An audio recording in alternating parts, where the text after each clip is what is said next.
team loses, I don't see a reason to go in that direction. And I know I say that while Fnatic already has, but I very much feel like that is more of them playing with their food, if you will, than it is them, you know, reacting. All right, well, into the draft now. Game number 1 here as we get Team Freedom going up against Team Expert. Dragonshire will be the map. The Genji ban's interesting to me. I feel like Genji is one of the strongest picks on Dragonshire because he can pressure the mid lane to top lane rotation, but the Tassadar makes a lot of sense here. Freedom's shown that they're a phenomenal team with TAS Tracer, TAS Illidan, pretty much TAS with any hyper carry. So I'd expect them to go into something like that. If we see an early Dahaka from Expert, I would not be surprised to see Freedom shift into that 2-1-2 playstyle on Dragon with the TAS Illidan to match the Dahaka in the top lane. I mean, we always joke around with Freedom as well, that's saying that Cure is going to single-handedly save NA, and a lot of the time, I mean, even when we're talking to the players themselves, they're saying there is no animosity surrounding it. It's become a bit of a meme. He's no greater player on the team than anybody else, so by banning away the Genji here that he's quite proficient on, already giving him a lot of respect to start off with. And the Tassadar, for me, I can already have flashbacks of them talking about that TAS Tracer combination. Oh yeah, Nazmaz, I'd say, is arguably one of the best Tracers in the West. There's a lot of great Tracer players in both North America and Europe, but Nazmaz in particular just finds a hero and learns to perfect it. We see that with D.Va, we see that with Tracer, but yeah, with the Dahaka Oriole being picked up, the Oriole is a sort of deny pick, I imagine, with the Tassadar, but with the Dahaka being shown at this point, I would not be surprised to see something like an Arthas Illidan on this rotate. However, I don't really like the Arthas. The Arthas would be so that your Illidan doesn't have to play into an Arthas, essentially. I mean, you don't have to waste your secondary ban. Yeah, exactly. To be able Your to secondary ban. It opens up Right. the draft. But the thing is, if you do prioritize the stitches here with the Illidan, then suddenly you have a sort of counter-synergistic draft. The way Illidan wants to be playing is not necessarily the way you want to play when you have stitches on your team. So Freedom has a lot of options here. I'm not sure what they determine to be the best, but the Oriole deny is really important from Expert, I'd say. It leaves them relatively open-ended. They could go into a secondary support later on, but the Oriole is very telling with how they're going to play early rotations, in my opinion. Like, I expect they go 1-3-1, where once the shrines spawn, they have the Dahaka just kind of taking damage top. I really like this opener. I wanted to see Zuggerg on Stitches or a noob, and when you have an Illidan, a noob is definitely the better alternative. I found that that's not necessarily that surprising when considering the context of the draft directly, but that is a rather large shift there for Freedom in terms of that priority that they did, again, forfeiting with that Stitches versus the Anubarak for Zugrug, but then transitioning into that high Illidan and not prioritizing things like to the Greymane. I do agree with you when knowing that, again, the Dahaka onto the other side, having the opportunity to transition to a 2-1-2. It does, again, kind of put that Freedom second ban. Do they have to commit it to the Arthas? I feel like that is very much the case, especially with that, you know, Arthas actually kind of soft synergizes with the Oriole as well. Tracer being hovered, they do not like playing against TAS Tracer. I'm just remembering exactly what Aphero said. We love to play it, but we just hate versing it. We mentioned it before. If you've got that Tesla on that first rotation, it just becomes such a appealing option just to take away. And Nazmaz is just such a threat on that hero. If I was in Expert's position, I'd make the same decision. I would definitely be like, yeah, I'm just not going to deal with this. It's even though when I objectively look at Freedom's comp, with a Tracer, they'd lack wave clear. Yeah. It still doesn't matter. I just do not want to play against it. Wow. The Cassia ban, really interesting. They're already showing Illidan, and that means Freedom might be willing to go into a Greymane later. Yeah. I feel like the Cassia ban, for me, just screams Greymane. It screams, we want to pick it. You're showing Oriole as your support, so it's very unlikely you pick the Greymane just because he's such a poor hope generator overall in comparison with some of the other heroes. But yeah, like this is not really related to the draft, but before this set, I had a conversation with Kier about talent builds on Illidan, and I was like half memeing, but I was like, dude, I just want to see you go ham. Please go Batter to Soul Unbound, just full ham build. I don't know if we'll see that from him, but I'd love to see that from him. Oh man, is it going to be full double support here now for Expert if they've committed to that Oriole? Or excuse me, with Paula? I wouldn't mind a Zaya here, to be quite frank. Yeah. I mean, Feel the Heat does a lot of work. It acts as... We watched Liquid do that, yeah. The well, literally, and I mean, it acts like a second Tassadar. It means you undoubtedly just crush bottom lane. Ooh, this is new. ETC. I really like the ETC pick here, actually. It's very punishing for the Illidan and the Anubrak. And, I mean, ETC kind of falls under the category where your team's execution has to be very on point for him to get value.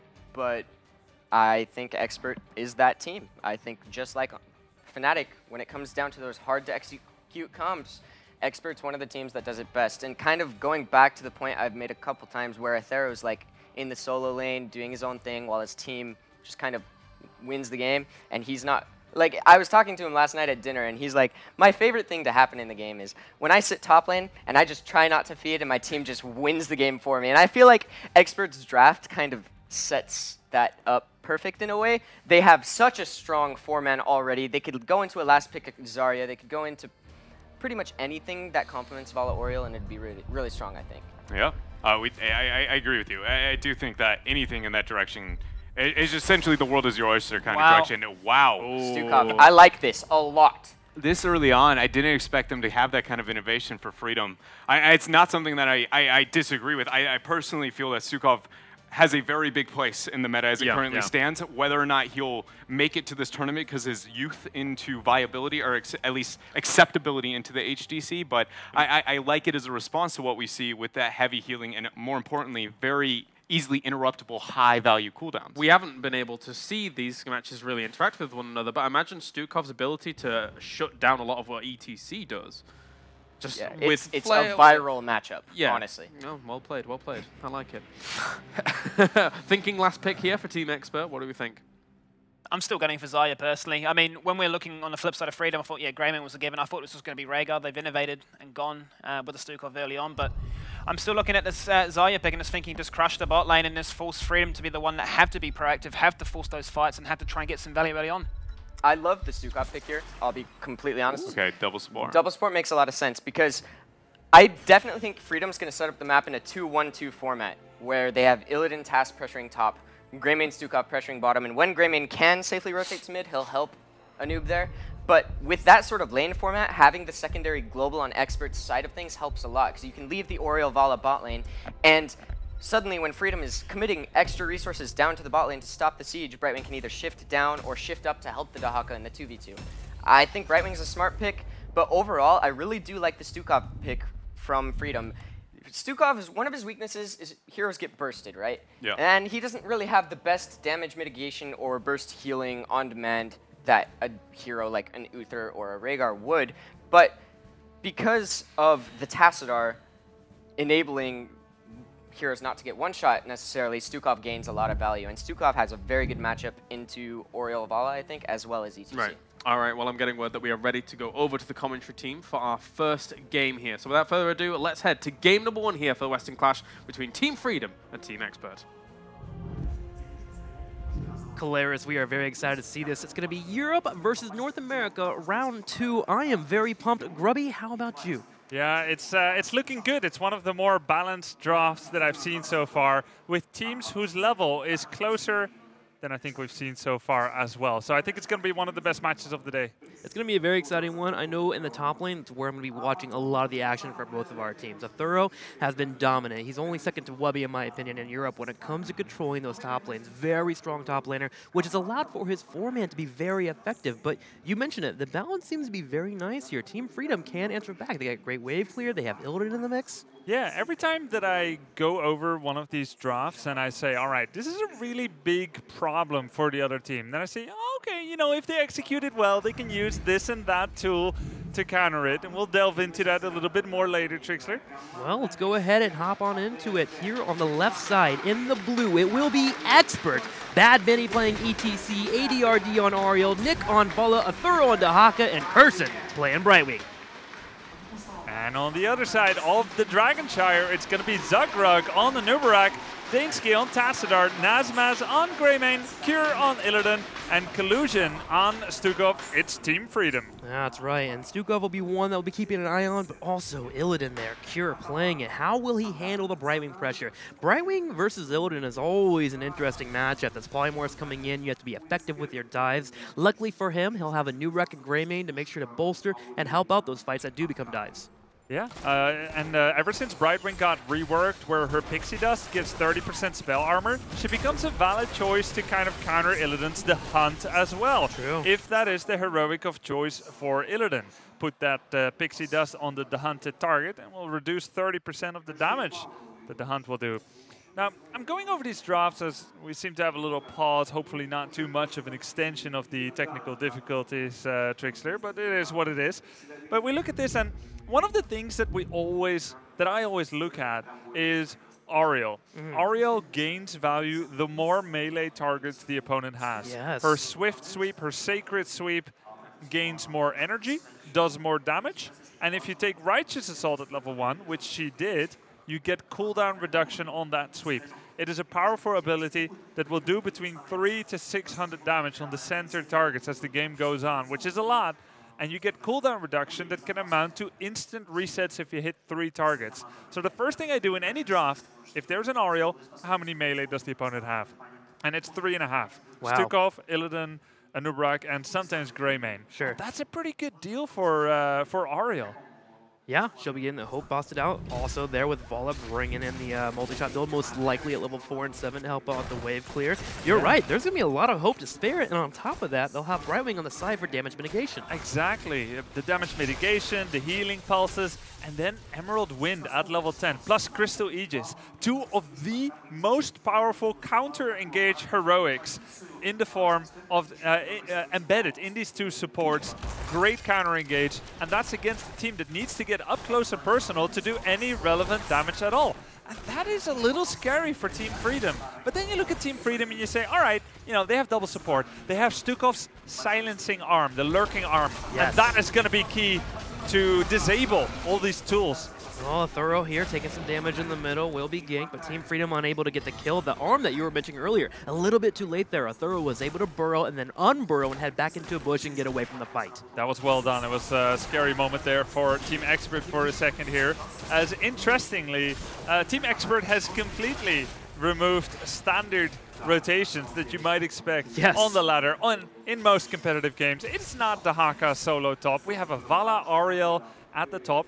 And, you know, usually Vala Ariel, it's something that requires more than 2 people to defend. But the same thing can be said for Illidan Tassadar. These combinations of 2 heroes are some of the strongest duo laning combinations in the game. So this is a completely different game of Dragonshire than we usually see. That it is, a 2-on-2 on the top, while Brightwing sits in the bottom with ETC to bolster out and help out in the fight. It's only Greymane and Collusion here for the engage. And in terms of actual numbers, Team Freedom will win that bottom lane, but Brightwing just plays safe. Ever needs help, Bad Mini can rotate in and help out with the fights. As Bad Mini right now is staying in the middle on the bottom. He's working on that prog rock. He wants to grab the region globes in the middle and the bottom that are grabbed by Dahaka and Brightwing, so you see him rotating often. Yeah, Prog Rock, not as crazy as it used to be half a year ago. It's got nerfed a little bit, but that's still 20 globes, start giving extra healing pulses to everyone around him in a short vicinity there. Sure. So together with Ariel and Brightwing, he's going to be giving extra healing. Which will be great. The stain from Illidan, the damage that comes in over time, will be out-healed there. You'll have Greymane cocktails that you will have to heal out. So having 3 sources of healing coming from Expert will be great in that regard. Now, looking over to Team Freedom, it's about control for them here. They're on their way towards level 10, working on grabbing mercenary camps, which they should do. With Vala and Ariel being in the top lane, they will apply a lot of pressure to these turrets, but that does open up Greymane to go by himself and grab mercenaries. And they should be doing it as often as possible just to make sure that they're putting pressure on their opponents in different lanes. And they haven't done that much damage yet with Vala Ariel. This is a win for Team Freedom. Whenever you attribute someone to get a camp and you don't sustain structural damage, that's a big advantage. Bad Bunny couldn't find anything in the top lane. Tries to go for the bottom lane here, but Anub'arak will shrug off the pressure without any problems. Yeah, the intention here from Expert wasn't to come down and get a kill, because their kill potential with the Haka ETC Brightwing is actually pretty minimal. The idea is to get 3 people on the bottom so they can clean up those giants, and that way they can move to the top and deal with the mercenary camps. But in the top, already, Team Freedom putting pressure on Expert, and they're looking for a kill. Oh, Cure narrowly dodges the Damon Strike. It's huge when the Haka and ETC suddenly show up. That's a double kill. Bad Benny reading that gank, coming in for the counter gank right away, able to help out the team, and Team Freedom will lose 2 members while Experts gets the first 2 kills of the game. Now, there is no Dragon quite available for our teams, as in the bottom is still controlled. Remember, Dahaka did rotate up, but that's still a nice moment for Team Expert, getting a couple kills, and they also deal with the Merc pressure that came their way.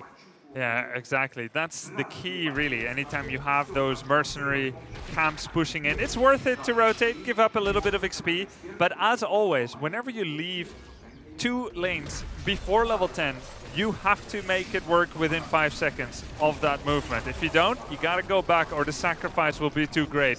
So execution will be key, and that's the name of the game with ETC. As the analyst said, you gotta be very decisive, very precise, and Expert so far has lived up to those stringent demands. Here we have some pressure in the middle, but with Team Expert bringing in Bala, they can apply some pressure too. Here, he should be able to get out, especially with the silence, but a Thorough wanting to get in. He gets a big drag here. They turn around and focus down Cure, and Cure will explode. The second time Cure moves in, tries to get a kill. The counterattack against him was effective, and Team Expert once again shrugs off that pressure. And they're now going to channel those double lasers, and they will set up to try and take the first Dragonite of the game. It's 5 minutes 30 and counting. Zoning out is effective. Gerson gets the Dragonite, and they'll start hammering on some towers. Expert is just looking clean right now. And the best part about this Dragon as they hammer on the towers is they move to 10 quickly here. They get the turret in the middle already. They'll be working on that bottom lane too with Bala and Ariel as they made a massive rotation. And getting that 10 allows them to maneuver fast throughout the map. Start working pressure on Team Freedom in particular and break down some forts. And you know, if Illidan had been solo lane top against solo Dahaka, he might have had a good matchup. You know, yeah. This is probably what he's experienced with, what he's hoping for. But Team Expert removed all rotational expectations, has made Illidan part of a 5-man game rather than a one-on-one. And that's not very comfortable for Illidan. Illidan generally doesn't kick into full gears until level 10.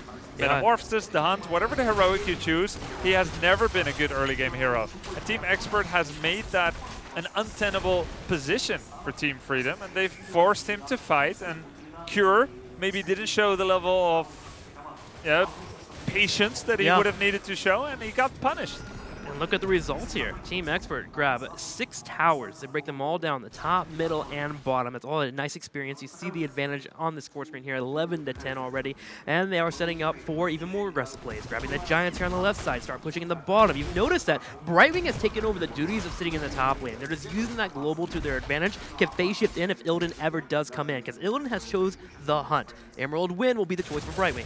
Yep. So that is a nice use of Brightwing. Dahaka is in the mid lane collecting essence, buffing up his enhanced agility.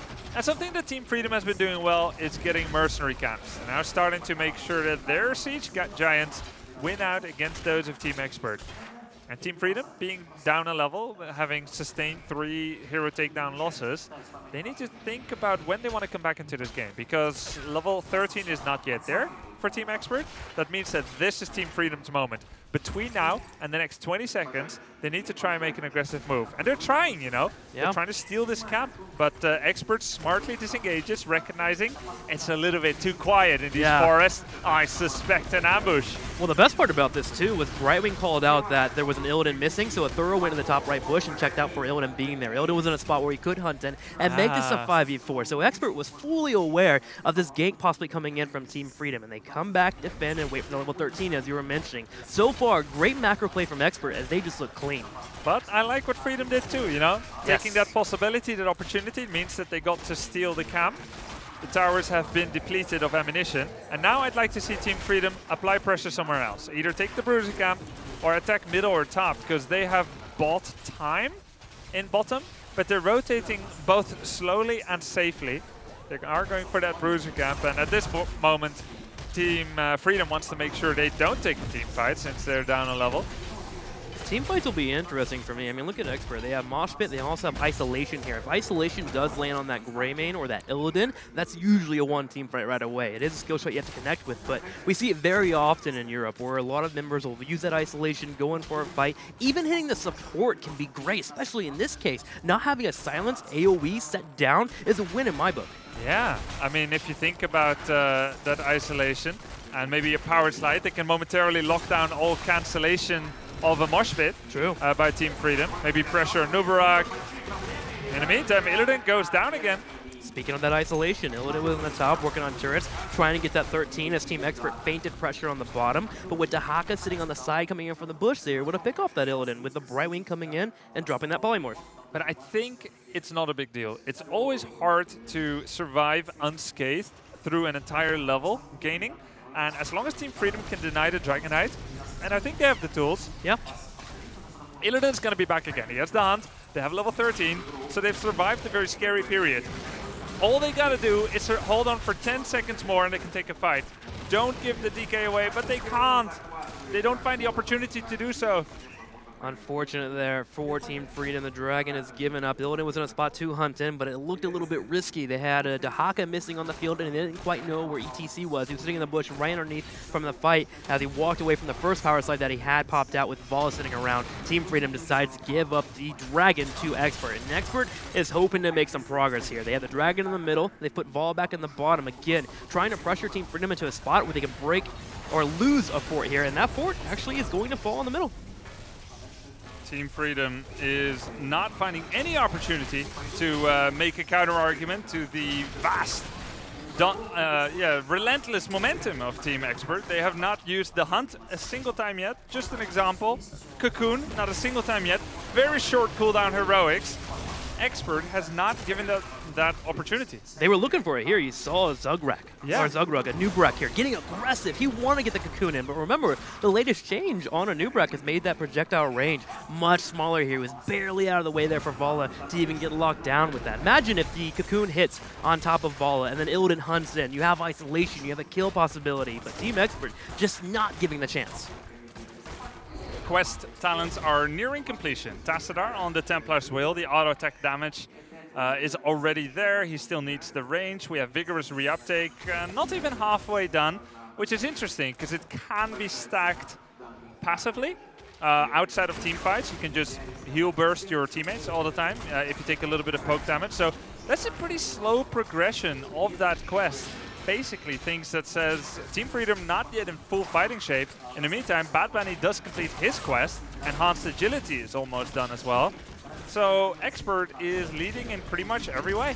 Well, good news for Team Freedom. While Expert does lead, once they get 16, they'll have a chance to fight, and they have yet to lose any keeps, which is always a good sign on Dragonshire to get that late game. And they do, of course, have globals available with the Illidan. Of course, they have to deal with Brightwing and potentially Dahaka coming in, but again, they always have the potential to make a team fight go their way. Yes. Team Expert is starting to get some progress, though, here. Another 4 going down. But that's kind of a mantra, right, Trixler? 3 keeps, 3 keeps. We still got 3 keeps. Yeah, exactly. We still have a chance. We're fine, we're fine, we're fine. Yeah. Everyone take a breath here as Team Freedom is 3/4 away from level 16. Illidan working on the top, and it's all about playing safe until then. There's no Dragon on the field. There's nothing they have to risk right now. Wait it out, get that 16, and then try to force a fight.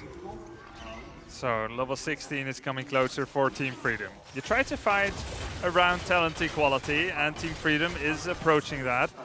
But at this point, they're not really finding opportunities to have an aggressive move. They're not losing by that much, but they are losing. And they can't let it get to level 20. At some point, Team Freedom needs to flip the switch. And you know what? If they can't find a comfortable fighting position, maybe an uncomfortable one? Yeah, there's always the idea of hunting into a fight and then having the Nubrak Burrow charge in. It's a bit high risk, high reward, and there are a lot of tools for Team Expert. But sometimes in the game, you have to go for those high risk, high reward plays, especially when you feel like your early to mid game has not gone so well. So I agree with you. I like to see something from Team Freedom. At some point, an all-in call is going to be necessary. Yeah, and I don't see Team Freedom as having the 5 heroes that scale the best to level 20. Nubrak and Tassadar are fantastic at level 20. Greymane gets significant benefits, but Illidan, Stukov, not per se. Sure. You know, not for aggressive team fights. It's mostly survivability tools that they get. Whereas Vala reaches insane status. Brightwing, Ariel, Shield of Hope. Oh gosh. These are like amazing. So it's not really good for Team Freedom to play as passive as they are. I'm all for slow, safe gameplay if you are the Nazeebo team, the Lunara team, but it's not really good for Team Freedom. They gotta make something happen, and I'm not sure they fully appreciate that it's not gonna get any better. Well, they're working on it now. Illidan's in a spot where he can hunt in. They're trying to bait Nick forward here. Get him to put a little bit more damage on them than like. Finally, there we go. Does come off. That's it. Let's see, where's the hunt at? Not quite up yet. It looks like they want to maybe dive the ball. The sound does come out, but the instant age is from ADRD. Oh, the knockback. Oh! They get Vala. Successful move. Team Freedom's first attack successful. Getting the Vala. Illidan goes down though. Zakrok caught as well. Auto attack, ADRD coming in there with that Ariel. At the same time, Greymane on the back line will be polymorphed. The Unstable Anomaly helping out. Bad Benny also trying to be around here for that Greymane. A Thorough will come up and help clean the fight. A lot was used in that Vala, and Team Expert when he answers back. Navis will dance for a second, but finally does fall. All right, so that was, that's a pretty cool combo. Cocoon into the silence, blowing up Vala, but it wasn't quite there after that. I don't know if it was it overextension or was it just the necessary resulting position after making that aggressive move that Illidan and Anubra couldn't get out? Yeah, they took a lot of damage there. The Emerald Wind in particular hit 3 members when it came off, putting them against the wall. 2 procs were able to put a decent amount of damage on that Illidan. He went down to about half health there, and then from there, we saw the follow-ups from Dahaka bringing those auto attacks. And then, of course, Brightwing and Ariel, while not the scariest heroes in 1v1, still with that 2-on-1, they were able to kill off Illidan and seemed to snowball heavily from there. Yeah, I almost feel like Brightwing is the most persuasive anti-engage tool here on the side of Team Expert. Maybe a Cocoon on Brightwing, and then, yeah, something like that. But I mean, it's always going to be difficult. There's many layers of defense here for Team Expert. Team Freedom has their work cut out for them. The 3-keep mantra can no longer be said. 2 keeps, 2 keeps. Let's go back to the 2-keep meditation tool. It's not quite as tranquil, but, yeah, it's something. It's something, and something is what they're going to have to grasp at right now. It's 20-18. In fact, here goes at the very top here. They're looking at a Thorough phase shift coming in from Brightwing. They're turning around and look at Nazmaz. Polymorph being hit as well, and Team Expert will defend there 20-18, but I like it. They try to turn around and fight quickly and get a pick off. Yeah, and that's still a good thing. Brightwing has the unfurling spray at level 1, doesn't have the hyper shift. That means that her hyper shift cooldown is long and it's not reducible, so forcing globals is always a very important part of combating them. True. Otherwise, they have the full flexibility to teleport anywhere and anytime they want to. Somewhere in the next 20 seconds, they could try to make another move where Brightwing will not yet be available to save that person. And that's really pushed forward with Illidan right here, using the Haunt, his cooldown reduction. Already it's back up here after a couple of auto attacks on a minion field, so if they find another moment where Dahaka is overextended, they can go in for that fight. It'll be a bit of a risk before 20, but it is an option to them. Now, a quick pause here as we get set up, but as we move into level 20, do remember we got Bolt here for ETC. He will be moving forward, setting up for those power slides into mosh pits. And speaking about mosh pit, a lot of people think that if you have it available, you should try to use it all the time. Yeah. It's been used as more of a threat here for Bad Benny, showing up, getting in the back line, dancing around, and forcing his opponents to retreat and save abilities to try and stop it. Yeah, you ever had that? Anyone in your Hero League games say use mosh pit on cooldown? Yes, just drop it the moment it pops up, man. You want to make people dance, but sometimes people just don't want to dance. You don't have to make them. Just have the threat of dancing be around. I mean, some of us are introverts. If you had the threat of us dancing, we're not going to touch you. I get it, man. I mean, back when I was a teenager, I'd go to a rave party maybe once a year. Makes it all the more special. Grubby at a raid. Oh, yeah. That is something I want to see. That's for sure, man. We'll have to find a video if it's somewhere around with you. But yes, that bolt into Mosh Pit is available. The power slide to set up for it. You'll have to probably grab that Stuk off and make sure you're in a spot where you can do it, and also be around where a Nubrak has already used his abilities. But at level 20, there is a good chance that a Nubrak will have a lot of CC. Stukov, the new support here in the Nexus, Trixler. Collusion, he's only at 32 out of 50 stacks on that quest. Yeah. We're looking at a game time here of, well advanced, over 15 minutes, and we're at level 21 versus 18. And you haven't completed the quest yet. It does not require enemy participation. All you gotta do is take a little bit of poke damage from a minion, heal your allies. There is a risk. You use Bio Kill Switch, it goes on a 16 seconds cooldown. That means you won't have it in a fight. You're against the expert, so you don't wanna risk getting bursted down shortly thereafter, but it still shows to me that maybe it's slightly too experimental bringing out Stukov where Rhaegar would have been available. I wonder. Yeah, a bit curious as to why that hasn't finished up. I feel like in my experience that's usually done by the 13 mark. By the time you get level 13, you're good to go. Now we're almost at level 20. Of course, in our experience, we're not usually against Team Expert. Yeah. But still. Think about it. It's Dahaka and Brightwing against those lanes. They weren't really applying too much pressure. Their jobs was to soak and make sure that they don't get into a fight. So maybe Expert has been aware of that quest talent and has made sure not to allow for Team Freedom to finish it off. But yeah, maybe like wave manipulation, no senseless poke damage against Team Freedom, that they could make use of it. Now, we had a little bit of microphone problem, but it looks like it has been fixed. Sorry for the delay. We do appreciate your patience. As this, it looks like everyone is ready, so we should be jumping right back into it. making sure both our teams are ready to go as we go into the exciting conclusion of this game. Now, for Team Freedom, it's all about trying to get to that level 20, but they have one thing to consider.